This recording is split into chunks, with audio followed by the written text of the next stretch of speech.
آج اس ہستی کا ذکر ہونا ہے جس کے بارے میں سیدی اعلیٰ حضرت امام اہل سنت کمال کی بات لکھتے ہیں. آپ لکھتے ہیں کیا بات رضا اس چمنستان کرم کی، کیا بات رضا اس چمنستان کرم کی، زہرا ہے کلی جس میں حسین اور حسن پھول. چمنستان کرم، جنت کے اس گلشن کی جو کلی ہیں جن کو خاتون جنت کہا جاتا ہے، جن کو نبی پاک علیہ الصلوۃ والسلام کے جگر کا ٹکڑا، پیارے آقا علیہ الصلوۃ والسلام کی لاڈلی شہزادی. جی ہاں، آج بات ہوگی ہم سب کے لیے ایک بڑی ہی محترم شخصیت خاتون جنت بی بی فاطمہ رضی اللہ تعالی عنہا کی. سبحان اللہ، ایک ایسی شخصیت جن کے بارے جب بھی سنا ایمان تازہ ہو جاتا ہے. سخاوت ہو، حیا ہو، خوف خدا ہو، عبادات ہو، صبر ہو، نبی پاک سے محبت ہو، وہ کون سا عنصر ہے، وہ کون سی خوبی ہے جو خاتون جنت رضی اللہ تعالی عنہا میں نہ ہو؟ اور کیسے نہ ہو؟ نبی پاک کا خون ہے. میرے آقا خود فرماتے ہیں فاطمہ مجھ سے ہیں. نبی پاک کہیں یہ میرے جگر کا ٹکڑا ہے، جو فاطمہ کو ناراض کرے گویا اس نے مجھے ناراض کیا. اس طرح کی احادیث اور اس طرح کے مضامین ملتے ہیں کہ نبی پاک کس قدر بی بی فاطمہ رضی اللہ تعالی عنہا سے پیار کرتے. بڑی خوبصورت حدیث آپ کے فضائل میں ملتی ہے. حضرت حذیفہ بن یمان رضی اللہ تعالیٰ عنہ فرماتے ہیں کہ میں نے اپنی والدہ ماجدہ سے عرض کی کہ آپ مجھے اجازت عطا فرمائیں کہ میں آقا علیہ الصلوۃ والسلام کی خدمت میں جاؤں اور نماز مغرب ادا کروں اور عرض کروں کہ وہ آپ علیہ الصلوۃ والسلام کے لیے دعائے مغفرت فرمائیں. حضرت حذیفہ فرماتے ہیں کہ میں جب پیارے آقا علیہ الصلوۃ والسلام کی خدمت میں حاضر ہوا، نماز مغرب ادا کی، تو اس کے بعد نبی پاک علیہ الصلوۃ والسلام تشریف لے جانے لگے تو میں بھی آقا علیہ الصلوۃ والسلام کے پیچھے پیچھے جانے لگا. سرور کائنات علیہ الصلوۃ والسلام نے جب میری آواز سنی تو فرمایا کون؟ کیا حذیفہ ہے؟ میں نے کہا جی حضور. فرمایا تمہاری کیا حاجت ہے؟ اور خود ہی بھی فرما دیا کہ اللہ تمہاری اور تمہاری ماں کی مغفرت فرمائے. اس سے پہلے کہ حضرت حذیفہ کچھ فرماتے، نبی پاک نے گویا غیب کی خبر دیتے ہوئے جان لیا کہ ان کے دل میں کیا ہے، ان کے لیے بھی دعائیں مغفرت کر دی، ان کی والدہ کے لیے بھی فرما دی. اس کے بعد فرمایا یہ ایک فرشتہ ہے جو اس رات سے پہلے کبھی زمین پر نہیں اترا، اس نے اپنے رب عز و جل سے اجازت مانگی ہے کہ مجھے سلام کرے اور مجھے بشارت دے کہ حضرت فاطمہ جنتی عورتوں کی سردار ہیں اور حسن و حسین جنتی نوجوانوں کے سردار ہیں. سبحان اللہ، کیا بات ہے بی بی فاطمہ رضی اللہ تعالی عنہا کی کہ آپ جنتی عورتوں کی سردار ہیں. اب آئیے بی بی فاطمہ رضی اللہ تعالی عنہا کا کچھ تعارف بھی سن لیتے ہیں تاکہ مزید ہمارا ایمان جو ہے وہ تازہ ہو جائے. میرے بیچ اسلامی بھائیوں، خاتون جنت رضی اللہ تعالی عنہا آپ پیارے آقا کی سب سے چھوٹی مگر سب سے پیاری اور لاڈلی شہزادی ہیں. آپ رضی اللہ تعالی عنہ کا نام فاطمہ اور لقب زہرا اور بطول ہے. امام عبد الرحمن بن علی جوزی رحمۃ اللہ تعالی علیہ فرماتے ہیں کہ اعلان نبوت سے 5 سال قبل حضرت سیدتنا فاطمہ رضی اللہ تعالی عنہا کی پیدائش ہوئی. سبحان اللہ، آپ کے القابات کتنے ہیں. کسی شخصیت کو پہچاننا ہونا تو اس کے القابات دیکھ کر پتہ چلتا ہے کہ کتنا بڑا مرتبہ ہے. اور آپ کے القابات تو گویا صحابہ کرام میں زبان زد عام تھے، سب کی زبانوں پر یہ القابات موجود تھے. آپ کے مشہور القابات میں ام السادات، مخدومہ کائنات، دختر مصطفیٰ، بانوئے مرتضیٰ، سردار خواتین جہاں و جنا، حضرت سیدہ طیبہ، طاہرہ، فاطمہ، زہرا، بطول، زاکیہ، راضیہ، مرضیہ، عابدہ، زاہدہ، محدثہ، مبارکہ، زکیہ، سیدۃ النساء، خیر النساء، خاتون جنت، اور سبحان اللہ ام الحاد، ام الحسنین وغیرہ ہیں. کتنے القابات ہیں سبحان اللہ. اور میرے بیچ اسلامی بھائیوں، آپ کا جو نام فاطمہ ہے یہ کیوں رکھا گیا؟ اس کی وجہ تسمیہ کیا ہے؟ سبحان اللہ، نبی پاک علیہ الصلوۃ والسلام کا فرمان ہے کہ میری بیٹی کا نام فاطمہ اس لیے رکھا گیا کیونکہ اللہ عز و جل نے اس کو اور اس کے محبین کو دوزخ سے آزاد کیا ہے. سبحان اللہ. اللہ تعالیٰ ہمیں ساری زندگی اہل بیت اطہار کا محبت کرنے والا، ان کے غلاموں میں ان کے گن گانے والا بنا دے. آپ کا ایک لقب زہرا بڑا مشہور ہے، آپ کو زہرا کہا جاتا ہے، اس کا مطلب ہے جنت کی کلی. اس کی وجہ بیان کرتے ہوئے شارح مشکات حکیم الامت حضرت مفتی احمد یار خان نعیمی رحمۃ اللہ تعالی علیہ فرماتے ہیں کہ اللہ تعالیٰ نے جناب فاطمہ اور آپ رضی اللہ تعالی عنہا کی اولاد اور آپ کے محبین کو دوزخ کی آگ سے دور کیا، اس لیے آپ کا نام فاطمہ ہوا. چونکہ آپ دنیا میں رہتے ہوئے بھی دنیا سے الگ تھی اس لیے آپ کا بطول لقب ہوا. زہرا بمانے کلی کہ آپ کلی تھیں جنت کی، حتیٰ کہ آپ پہ کبھی ایسی کیفیت نہ ہوئی جس پہ جیسی خواتین پر دوچار ہوتی ہے، اور آپ کے جسم سے جنت کی خوشبو آتی تھی. نبی پاک اس خوشبو کو سونگھا کرتے تھے، اس لیے آپ رضی اللہ تعالی عنہا کا لقب جو ہے وہ زہرا ہوا. سبحان اللہ. ایسی پاک و صاف، کبھی عورتوں کی جو مخصوص کیفیات ہوتی ہیں وہ کبھی آپ پر طاری نہ ہوئی. آپ کا جسم اطہر پاک و صاف جنت کی خوشبوؤں سے مہکا کرتا اور میرے آقا اسے سونگھا کرتے تو وہ جنت کی کلی ہیں، میرے آقا کے جگر کا ٹکڑا ہیں. سبحان اللہ. نبی پاک علیہ الصلوۃ والسلام نے بی بی فاطمہ کے کتنے فضائل بیان کیے. یاد رہے امتی اپنے آقا کی شان بیان کرے، یہ تو امتی پر حق ہے نبی پاک کا، مگر سرور کائنات علیہ الصلوۃ والسلام کسی کے فضائل بیان کریں اس کی شان کا عالم کیا ہوگا. اس لیے آج یہ شان ہے ان کے غلاموں کی سلسلے میں شان خاتون جنت ہم بیان کر رہے ہیں. نبی پاک علیہ الصلوۃ والسلام نے فرمایا، بی بی فاطمہ سے فرمایا، تمہارے غضب سے غضب الہی ہوتا ہے اور تمہاری رضا سے رضائے الہی. ایک اور جگہ نبی پاک علیہ الصلوۃ والسلام فرماتے ہیں فاطمہ میرے جسم کا ٹکڑا ہے، جو اسے ناگوار وہ مجھے ناگوار، جو اسے پسند وہ مجھے پسند۔ قیامت میں سوائے میرے نسب، میرے سبب اور میرے ازدواجی رشتوں کے تمام نسب منقطع یعنی ختم ہو جائیں گے۔ قیامت کے دن بھی نبی پاک کا یہ جو سلسلہ ہے، چاہے وہ نسب کا ہو، چاہے وہ ازدواج کا ہو، نبی پاک کا جو سبب ہو، یہ سب تو باقی رہیں گے، باقی رشتہ کسی کا باقی نہیں رہے گا۔ اور یہ شان ہے خاتون جنت رضی اللہ تعالی عنہا کی۔ اچھا، یہاں علماء کرام نے احادیث سے بی بی فاطمہ کے وہ فضائل بیان کیے ہیں جو کائنات میں کسی اور کو حاصل نہیں ہیں۔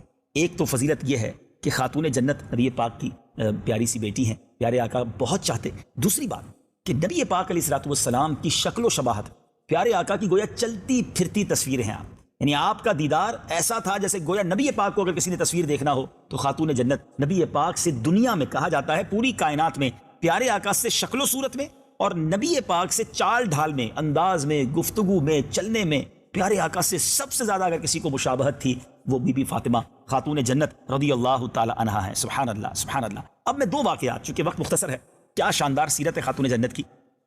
ایک واقعے میں تو آپ کا صبر ہمیں سیکھنے کو ملے گا، اور دوسرے واقعے میں آپ کی نبی پاک علیہ الصلوۃ والسلام سے محبت سیکھنے کو ملے گی۔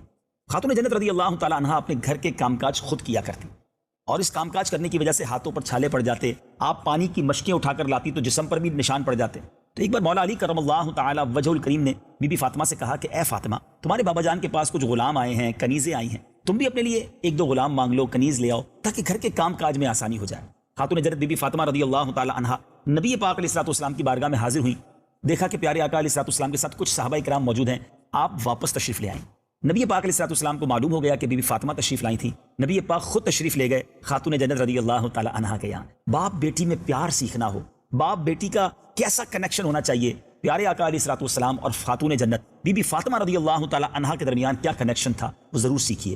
کیا ہوتا تھا جب نبی پاک علیہ الصلوۃ والسلام بی بی فاطمہ کے پاس جاتے، خاتون جنت کھڑی ہو جاتی، استقبال کرتی، اپنے بابا جان کا ہاتھ چومتی، تعظیم کے ساتھ اپنی جگہ پر بٹھاتی، اور جب خاتون جنت نبی پاک علیہ الصلوۃ والسلام کے پاس جاتی، پیارے آقا کھڑے ہو جاتے، اپنی شہزادی کا ماتھا چومتے، کبھی ہاتھ چومتے اور انہیں اپنی جگہ بٹھاتے۔ اے میرے میٹھے اسلامی بھائی، یہ انداز باپ اور بیٹی کا کیا ہمارے گھروں میں ہے؟ بعض اوقات تو یہاں بیٹی کی پیدائش پر منہ چڑھا لیا جاتا ہے، یہاں بیٹی کو گویا ڈیگریڈ کیا جاتا ہے۔ نہیں میرے میٹھے اسلامی بھائی، نبی پاک کی ایک حدیث آپ کو سنا دوں، میرے آقا علیہ الصلوۃ والسلام فرماتے ہیں جس کا مضمون ہے بیٹیوں کو برا مت کہو، بے شک میں بھی بیٹیوں والا ہوں۔ سبحان اللہ، جس کے گھر میں بیٹیاں ہیں وہ تو گویا جنت میں جانے کا ٹکٹ ہے۔ جی ہاں، ایک اور جگہ نبی پاک علیہ الصلوۃ والسلام نے فرمایا جس کا مضمون ہے جس کی 3 بیٹیاں ہوں اور وہ ان کی صحیح معنوں میں تربیت کرے تو اللہ تبارک و تعالیٰ اس خدمت کی برکت سے ماں باپ پر جنت کو واجب کر دیتا ہے۔ ایک صحابی نے عرض کی کسی کی 2 بیٹیاں ہوں، فرمایا 2 ہوں تب بھی۔ ایک نے عرض کی حضور کسی کی 1 بیٹی ہو، فرمایا 1 بیٹی ہو تب بھی جنت واجب ہو جاتی ہے۔ سبحان اللہ، بیٹیاں تو آ جائیں اور اس کی صحیح تربیت بندہ کر لے، اس کو جس طرح اس کے اگلے گھر تک پہنچانا ہے اس کا صحیح انتظام کرے تو جنت واجب ہو جاتی ہے۔ تو کیوں بیٹیوں کو برا بھلا کہتے ہیں؟ کیوں بیٹیوں کی پیدائش پر آپ جس کو کہیں کہ افسردہ ہو جاتے ہیں؟ اور بعض اوقات تو گھروں میں لڑائیاں ہوتی ہیں، کیا بیوی کے ہاتھ میں ہے، زوجہ کے ہاتھ میں ہے کہ وہ بیٹی پیدا کرے یا بیٹا پیدا کرے؟ وہ کیسے گھر والے ہیں جو بیچاری ایک عورت کو تانے دیتے ہیں کہ تمہارے یہاں بیٹا پیدا نہیں ہوتا؟ نہیں میرے میٹھے اسلامی بھائی، بلکہ اگر میری بات غور سے آپ سن رہے ہو، جن کے پاس بیٹیاں ہیں نا، شاید وہ میری بات اور اچھے انداز سے سمجھیں گے۔ باپ سے جتنا پیار بیٹی کرتی ہے نا، شاید کبھی کبھی بیٹا بھی وہ پیار نہیں کرتا۔ بیٹیاں تو غم گسار ہوتی ہیں، دل کی راحت ہوتی ہیں، پیار دیجیے، ان کی خدمت کیجیے، ان کو اچھی طریقے سے ان کی پرورش کیجیے۔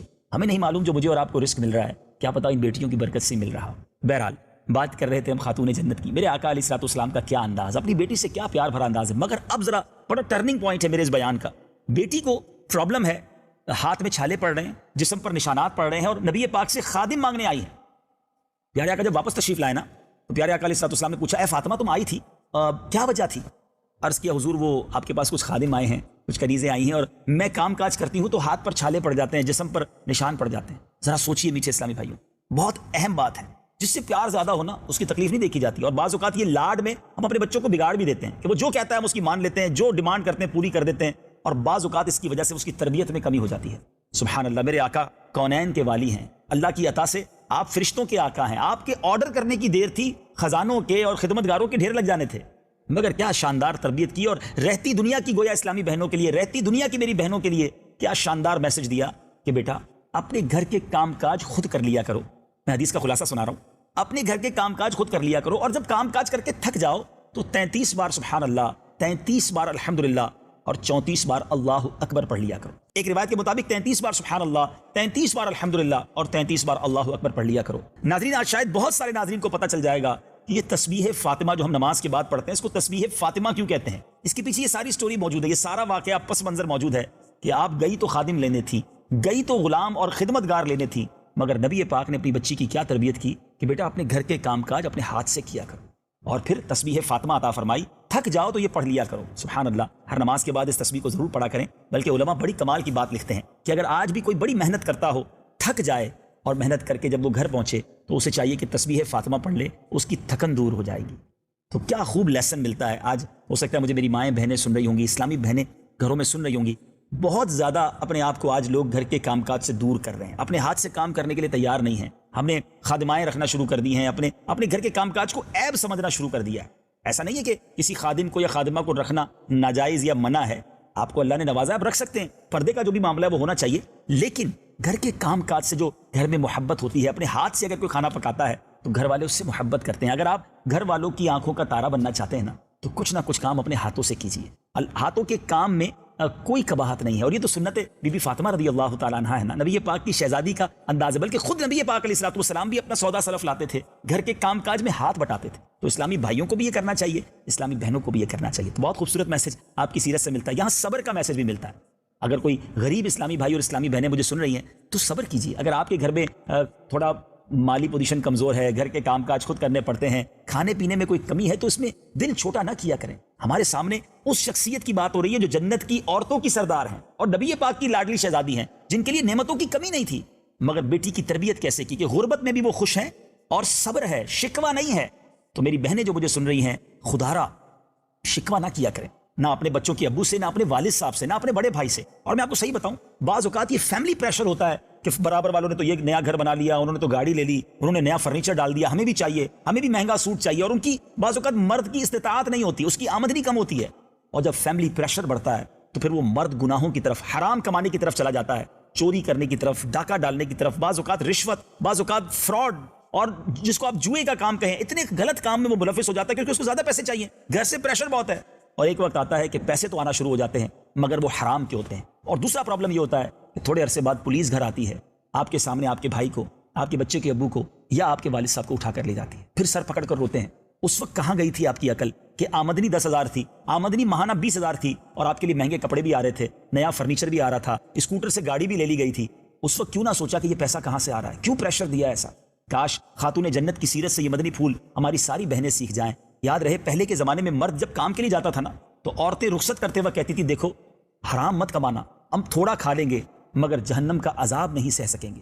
مگر آج کہتے ہیں کہیں سے بھی لاؤ، چوری کرنی پڑے، کچھ بھی کرنا پڑے، ہماری ڈیمانڈز پوری کرو۔ ایسا نہ کریں، اپنے گھر کے مرد کا ساتھ دیں۔ اگر حالات مشکل ہیں تو کوئی بات نہیں، ان مشکل حالات میں آپ ان کو سپورٹ کریں، سب مل کے اللہ سے دعا کریں، میرا رب جب چاہے گا حالات بدل دے گا۔ اللہ مجھے اور آپ کو صبر کی توفیق عطا فرمائے۔ خاتون جنت کی بات ہو اور آپ کے پردے کی بات نہ ہو۔ آخری پیغام دے کر اپنی گفتگو کو ختم کرتا ہوں۔ خاتون جنت اتنی حیا والی، اتنی پردے والی ہیں کہ زندگی بھر تو پردہ کیا، مگر جب آخری وقت آپ کو ایک ڈولی دکھائی گئی جس میں ایسی ڈولی جنازے کی بنائی گئی، آپ کو بتایا گیا کہ اے بی بی آپ کا جنازہ جب اس میں لے جایا جائے گا کسی غیر مرد کی آپ کے جنازے پر نظر نہیں پڑے گی۔ نبی پاک علیہ الصلوۃ والسلام کی دنیا سے پردہ فرمانے سے لے کر اس دن تک آپ مسکرائی نہیں تھی، ایک ہی بار مسکرائیں اس ڈولی کو دیکھ کر، جس سے یہ انہیں اطمینان ہو گیا کہ میرے جنازے پر بھی کسی غیر مرد کی نظر نہیں پڑے گی۔ اور ہماری خاتون جنت کے پردے کا عالم یہ ہے کہ جب قیامت کے دن آپ پل صراط سے گزریں گی تو قیامت کے دن علماء فرماتے ہیں یہ اعلان ہوگا کہ تمام اہل محشر اپنی آنکھیں نیچی کر لیں، نگاہیں نیچی کر لیں،